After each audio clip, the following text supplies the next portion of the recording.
Уважаемые друзья, подписчики, коллеги, спонсоры канала, читатели моей новой книги «Китайская власть».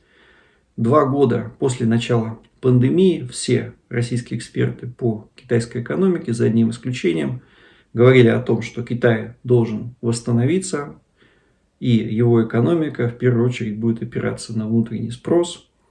Повторяли эту пропагандистскую максимум китайскую. За счет внутреннего спроса Китай должен V-образно восстановиться к допандемийным показателям. Но что мы наблюдаем реально в китайской экономике? Китайцы не покупают свое собственное жилье. Крупнейший китайский сектор, который и является драйвером вот этого вот как раз пресловутого внутреннего спроса, это девелоперский сектор, сектор застройщиков. Он находится на грани очень жесткого кризиса, который вообще способен нанести удар по вот этим 30% китайской экономики. Ну и действительно, это не только для китайской экономики справедливо. Любой внутренний спрос, по большому счету, упирается в две очень важные величины: продажа недвижимости и продажа автомобилей. И вот если эти две цифры, два числа падают, то значит внутренний спрос проблема. У Китая продажи автомобилей падают с 2017 года. Причем они падают так зигзагообразно, и последнее мощное падение, оно как раз вот началось с лета этого года, и мы на этом канале очень много говорили. Ну а недвижимость – это проблемный сектор, о котором известно всем. В Китае максимально закредитованный сектор, который находится под тяжестью своих долгов. Долги набираются новые под новые продажи, и вот сейчас продажи в Китае встали. Об этом я пишу с 2015 года. На этом канале несколько роликов про этот девелоперский сектор, то есть то, о чем я говорю последние 3 месяца, вот сейчас, к сожалению, реализуется в китайской экономике. Но а другие эксперты продолжают отрабатывать, фактически повторять, кто-то без злого умысла, а кто-то просто отрабатывает китайскую пропаганду, продолжают повторять о том, что в китайской экономике все стабильно. Но на самом деле не это главное, а главное это то, что на эту ситуацию обратило внимание ФРС США. Впервые ФРС США в своем полугодовом отчете о финансовой стабильности в мире указала на то, что вот проблема с компанией Evergrande, о которой здесь 2 ролика или 3 записаны на этом канале, она может стать триггером для общемирового внимания финансового кризиса. В чем парадокс этого заявления, почему оно вот парадоксально и именно ее парадокс интересен? Дело в том, что на внешние долги Evergrande приходится всего лишь 19 миллиардов долларов из 320. То есть Evergrande задолжал в первую очередь перед Китаем. А вот перед внешним миром Evergrande задолжал не так много. Компания Huazhun, соответственно, о которой я тоже на своем телеграм-канале пишу, она задолжала гораздо больше. И здесь очень странно, что ФРС обращает внимание на вот этот вот триггер, как возможный триггер мировой экономики. Ну, мировая экономика, ее денежная масса – это 100 триллионов долларов, плюс-минус. А здесь речь идет о какой-то песчинке в море, и почему-то она должна стать триггером. Это вызывает на себя, обращает на себя очень большое внимание.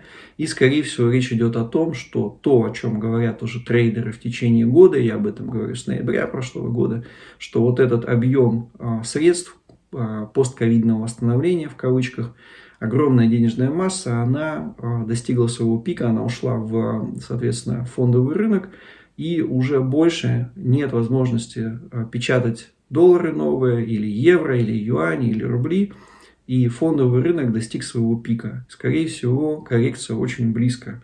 И власти США финансовые ищут козла отпущения для того, чтобы объяснить эту коррекцию. И вот как раз этот кризис Evergrande, о котором обсуждают все мировые СМИ, он, конечно, ударит по китайской экономике. Вслед за этим китайцы, конечно, сократят закупки сырья, и, возможно, у них меньше будет производства и так далее. Но сам по себе кризис Evergrande, он очень мало влияет, его долговые обязательства минимальны, очень мало влияет непосредственно на мировую экономику и на китайскую, и на американскую экономику.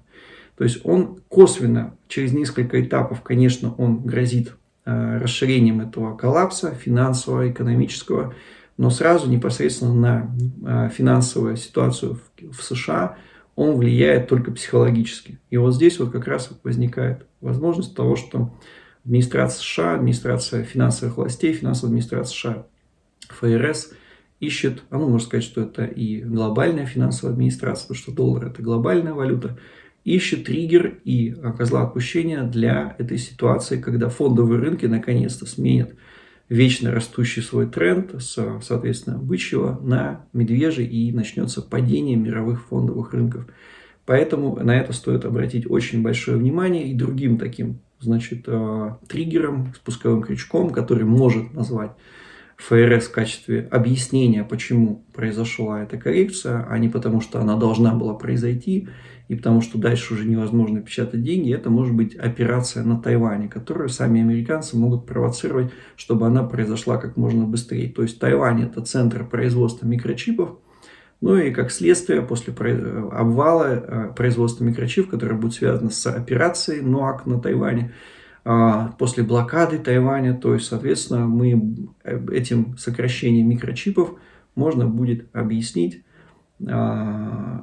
скажем так, падение бирж, падение мирового производства, мировой коллапс. Ну, это по большому счету по влиянию на экономику, это будет COVID 2.0, потому что микрочипы используются во всех важных отраслях экономики. Что касается самого сектора недвижимости Китая, конечно, эта ситуация продолжает быть крайне негативной. Evergrande, у него самое проблемное время – это апрель 2022 года. Как раз к апрелю подходит первая масштабная выплата по внутренним облигациям. Пока он выплачивал только внешние облигации. Кстати, ведет себя компания крайне, скажем так, токсично, потому что она не общается с прессой, она не заявляет о своих выплатах. Информация о выплатах очень противоречивая, в том числе в мировой прессе. Ни британское агентство Reuters, ни Financial Times, как правило, вот последнюю выплату они просто отказались давать комментарии. Это не типично для китайской компании. Обычно китайцы достаточно в этом плане открыты, особенно если это проблемное. Пока заговор молчания вокруг этой корпорации, что говорит о том, что положение крайне серьезное, и, скорее всего, к апрелю наступит катарсис, некая развязка уже на внутреннем рынке, и мы будем наблюдать уже, как государство будет определенные действия предпринимать как минимум к тем, кто купил в объектах Evergrande квартиры, и попытаться их спасать. Ситуация на китайском недвижимом секторе крайне негативная.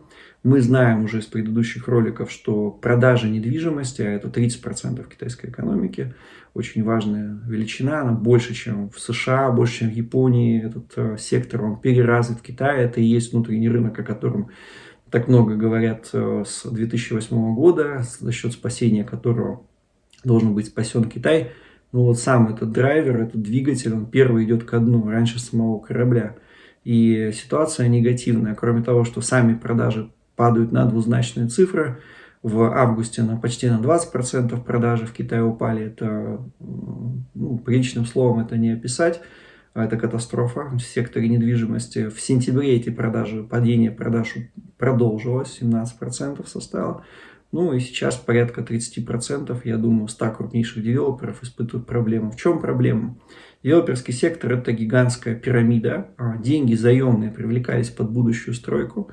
Если сейчас будущих строек не будет, и если продажи в секторе будут падать, то банки просто не будут привлекать и те кредиты, которые они планировали привлекать. То есть плохая ситуация с Evergrande в сентябре, в октябре, она покажется просто цветочками по сравнению с тем, что будет после того, как продажи на рынке будут падать, и тем более, если еще и будут падать цены в секторе недвижимости. Китайцы также рассуждают, как и россияне. Давайте подождем, когда цены будут падать дальше. Они заморозят свои деньги в своих кошельках, на банковских вкладах, в кубышках, в черных мусорных пакетах, как они любят. Но они не пойдут покупать эти квартиры. То есть это будет еще один удар по девелоперскому сектору. И последняя статистика, которую сегодня опубликовала Синьхуа, цены в городах первой линейки вообще не выросли.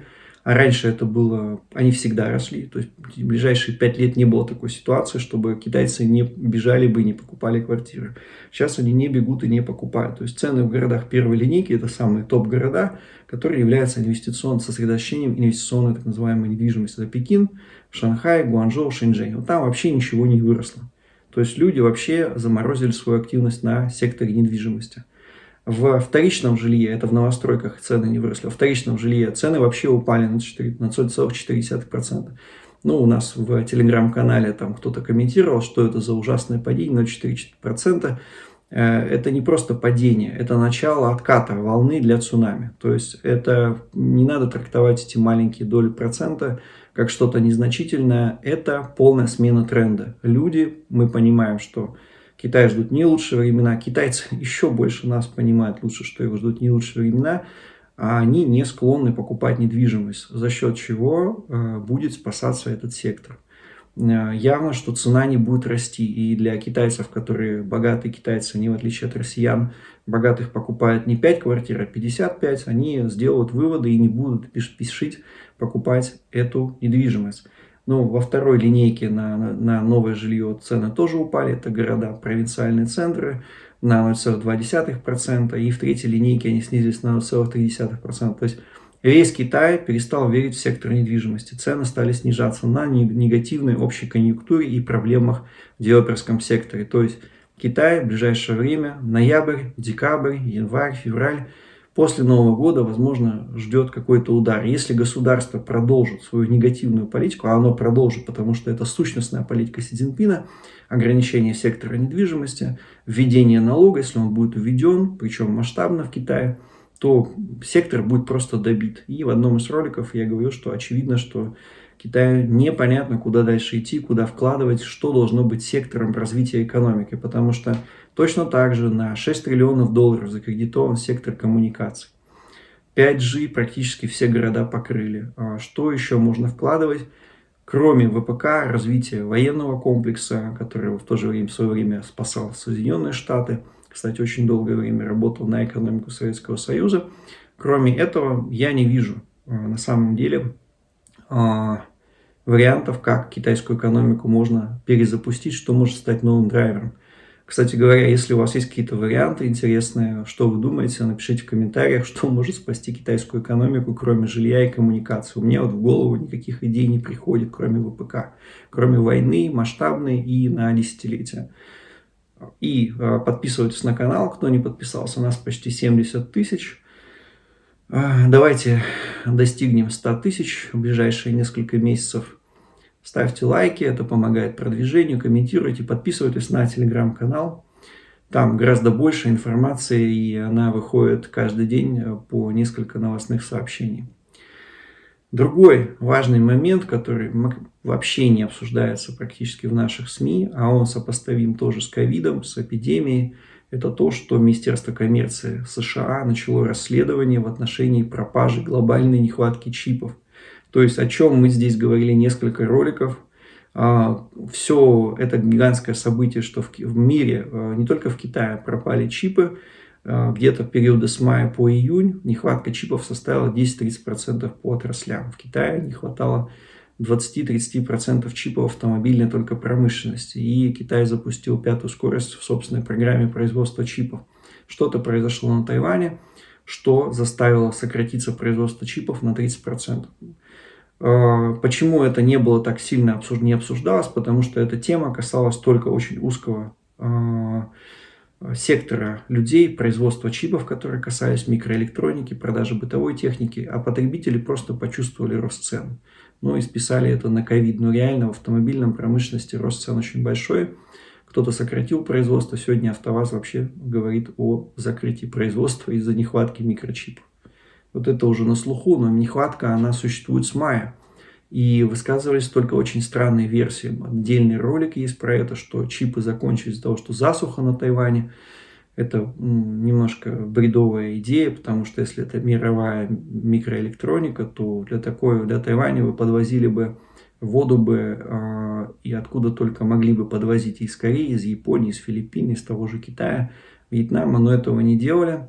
Кто-то говорил о том, что были какие-то взрывы на японских производствах, то есть все несостоятельные достаточно теории, за исключением, возможно, одной, что реально происходил частичный демонтаж производства и его эвакуация в другие центры. Сейчас это происходит достаточно открыто. Часть тайваньского предприятия вывозится в Японию вместе с инженерами и так далее, создается дочернее предприятие на территории Японии. И Китай частично тоже восстановил свое производство, но тем не менее Министерство коммерции США заявило о том, что оно проводит открытое расследование по нехватке микрочипов.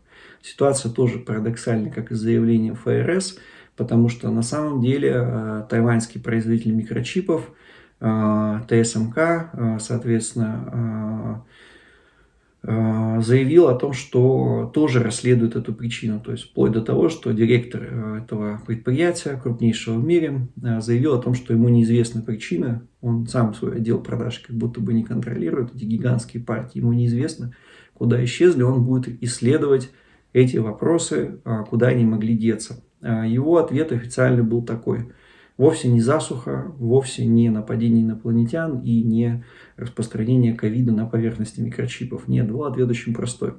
Одна из сторон закупила огромную масштабную партию микрочипов, после чего они закончились.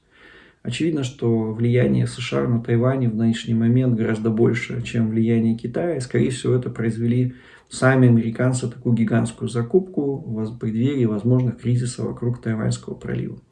Все понимают, что ситуация нагнетается. Такое решение могло быть произведено одновременно с заявлением европейских и американских лидеров о том, что они будут создавать собственную полупроводниковую промышленность. Это было тоже в мае, одновременно с пропажей чипов.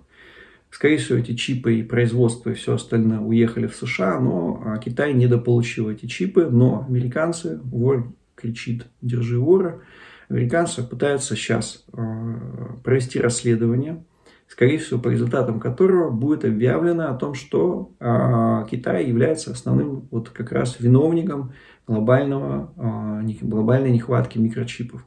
То есть, кто остановил нашу промышленность, почему цены большие? Опять же, Китай. Как раньше это было пугало, это ковид. Сейчас это вот попытка китайских, соответственно, властей организовать якобы закупку этих чипов на свою территорию. Тогда бы у них не было бы нехватки. Нехватка была бы у всех остальных. То есть явно, что дело запутанное, но оно выходит на международный уровень, на правительственный уровень. Раньше этого никто не замечал. Вот теперь об этом уже говорят достаточно открыто. Третья такая важная новость, которая произошла за последний месяц, это 6-й пленум, кто-то его называет завершающим, это может быть не совсем так, 19-го съезда Компартии. Организация работы, политическая организация Коммунистической партии Китая, она состоит из проведения каждые 5 лет, согласно уставу КПК, съезда. Сейчас идет период 19-го съезда. И по уставу КПК, соответственно, Компартия, ее Центральный комитет, кандидаты в члены ЦК и наблюдатели из Центральной комиссии по контролю, называется КПД еще, по-английски калька, да, Комитет по контролю дисциплины, они собираются не реже, чем один раз в год на пленум. И вот каждый год после начала съезда проводится по пленуму. То есть первый пленум 19-го съезда прошел в ноябре 2017 года. Тогда партия обсудила возможность продления сроков Си Цзиньпина до бесконечности. После этого прошло несколько экстренных пленумов. И вот сейчас 6-й пленум. Обычно пленумов 5 в ситуации стандартной, когда ничего экстренного не происходит. Ежегодно один раз пленум собирается. По идее, это должен был быть 5-й пленум, последний, завершающий. Соответственно, но было дополнительные экстренные пленумы в Китае проведены для того, чтобы обсудить поправки в Конституцию и бессрочное правление Си Цзиньпина. Этот пленум, как будто бы, как и все остальные события китайской политической жизни, он обсуждает текущую обстановку, но его назвали историческим, потому что Си Цзиньпин и его группа поддержки, соответственно, его военно-политическая группа, она заявила о том, что на этом пленуме будет обсуждаться подведение итогов столетия развития Компартии и будет принята резолюция по истории Компартии. Почему это привлекает внимание? Значит, до этого такие резолюции принимались всего 2 раза. Первое, это было во время, значит, очередного, кажется, 7-го съезда в 1945 году Компартии, когда Мао Цзэдуна, одного из лидеров Компартии, его выбрали председателем Центрального комитета Компартии. Сейчас главная должность – это генеральный секретарь. То есть это был пленум, который подтвердил историческая резолюция, которая подтвердила то, что в партии появился лидер. Главный, а это больше не коллективный орган управления. Второй пленум был зеркалом. Вторая историческая резолюция была зеркалом. Первая историческая резолюция Соответственно, эта резолюция наоборот, которую проводил в жизнь Дэн Сяопин, она после нее последовало изменение, соответственно, очень сильное в руководстве Коммунистической партии, и должность председателя ЦК была отменена, появилось коллективное управление в рамках Постоянного комитета Политбюро, то есть несколько избранных стали править партией, а главная должность, генеральный секретарь, это просто человек, который ведет дела этого Постоянного комитета Политбюро. Это и была, соответственно, система Дэн Сяопина, коллективное управление, при этом две противоборствующие группировки, о которых я пишу в своей книге, они подробно, вся их история на 100 лет расписана. Это комсомол, проамериканская, продемократическая партия США группа и армейская группа. Они договорились о чередовании своих лидеров каждые 2 срока. То есть негласная сменяемость власти, которая была отражена в Конституции, что председатель КНР не может занимать свою позицию больше 2 сроков подряд. И вот эти вот лидеры менялись. Соответственно, Хуяобан, комсомольский лидер. Соответственно, потом пришел Дзян Цзиминь, это человек, который поддержала все-таки армия. После разгона протестов на Тяньаньмэнь все-таки армия, хотя она потеряла свою кровь, очень много крови, и ее лидеры отошли от власти, но все же она поддержала шанхайскую группу Дзян Цзиминя. После этого пришел Ху Цзиньтао, комсомольский лидер, бывший первый секретарь Китайского союза коммунистической молодежи. Ну и вот Си Цзиньпин, это армейский лидер. Си Цзиньпин поломал эту игру. Он пытается отменить эту возможность меняемости власти, не дать комсомолу прийти к власти, проамериканскому, продемократической партии США. И, соответственно, мало того, скорее всего, это существует для этого большая вероятность, это обсуждают японские авторитетные источники, издания и европейские. Есть вероятность, что Мао Цзэдун, его, соответственно, полный текст резолюции, который будет одобрен, кстати, одобрен 11 ноября, 11 месяца 11 дня, значит, по итогам этой резолюции возможны и изменения в уставе Компартии. Для этого потребуется отдельно несколько экстренных пленумов, и Си Цзиньпин может получить, опять же, это все пока на уровне обсуждений идет, хотя и в очень авторитетных изданиях, может получить пост председателя ЦК. Что это значит? Он перестанет быть просто главой администрации партии, он станет реальным руководителем партии, а роль Постоянного комитета Политбюро будет очень сильно уменьшена. Увеличится роль заместителя Си Цзиньпина, то есть заместителя председателя ЦК, как и было при Мао Цзэдуне. Появится определенная сильная рука, о которой очень давно говорят, но реально это не совсем так. Я думаю, что я отдельную главу добавлю в переиздание книги. У нас, к сожалению, она смещается из-за нарушений работы полиграфических производств. Сроки растягиваются, меняются условия. Но я думаю, что к концу зимы все-таки мы издадим книгу. Последняя, не последняя, а переиздание, соответственно, будет, и вы получите его в руки. А подробно пока есть кое-что в моем телеграме на этот счет. Скорее всего, мы будем ожидать вот таких вот изменений, которые будут закреплены в уставе КПК, но для этого нужны дополнительные пленумы. Пока о таких пленумах ничего не заявлено. Итоговой резолюции, ее текста пока нету, то есть пока есть только коммюнике по этой резолюции, то есть некая информация о том, что мы приняли на съезде. Вот это для начинающих людей, исследующих китайскую политику, очень важное такое замечание, ничего сразу не говорится, все проходит под покровом тайны в режиме спецоперации, кстати, как изменения в Конституцию КНР. Скорее всего, об этих изменениях будет напечатано в теоретическом журнале Компартии Цюши «Поиск истины», можно переводить как «Правда», через 2 недели, месяц. Если это касается реального изменения должности Си Цзиньпина, то это будет, соответственно, тоже проведено через дополнительный пленум. Ну, у нас некоторые эксперты говорят, что пленум был исторический, и Си Цзиньпину не хватало авторитета. Но это все. Си Цзиньпину авторитета хватает. Ему нужны реальные формальные полномочия для того, чтобы руководить партией как единоличный руководитель, в том числе и в изменениях, которые сейчас происходят в мире, в очень усложняющейся геополитической для Китая обстановке, когда он поведет Китай к мировому лидерству. Вот что ему нужно. Для этого нужна единая система управления, единая рука, единый центр и вертикаль. Пока, при всем при том, что нам западная пресса говорит, никакой такой вертикали не существует, пока не введена эта позиция председателя КНР. Очень такая небольшая новость. Для тех, кто интересуется внутренней китайской финансовой ситуацией, напоследок это впервые победа инвесторов на суде в отношении фармакологической компании Канмэй. Это очень крупный игрок, известный в Китае, в Гуандуне и так далее. 55 тысяч инвесторов, коллективный иск, то есть это как раз держатели тех самых китайских акций на внутреннем фондовом рынке, подали коллективный иск и отсудили 385 миллионов долларов. Ну, на один нос инвестора это где-то 700 долларов, не такая большая сумма. Но из предыдущих моих роликов вы знаете, что в Китае трейдер порядка 100 миллионов, то есть на бирже деньги держат почти весь средний класс, все семьи среднего класса. И, конечно, для этого эта новость очень важная. То есть, во-первых, мы знаем, что ситуация, что китайцы на своем внутреннем рынке, ну и, соответственно, на внешнем завышают свои показатели. Это регулярная, стандартная ситуация, если у тебя нет инсайдов относительно этой компании, если ты не знаешь, что происходит реально с этой компанией, если она на рынке, в каком объеме, нет косвенных данных, то, скорее всего, тебе сообщают не совсем достоверную ситуацию. Вот Канмэй – это очень яркий такой показатель. Второй момент. Засудили не только условно саму компанию, а засудили и руководителя, и его супругу, и высший менеджмент.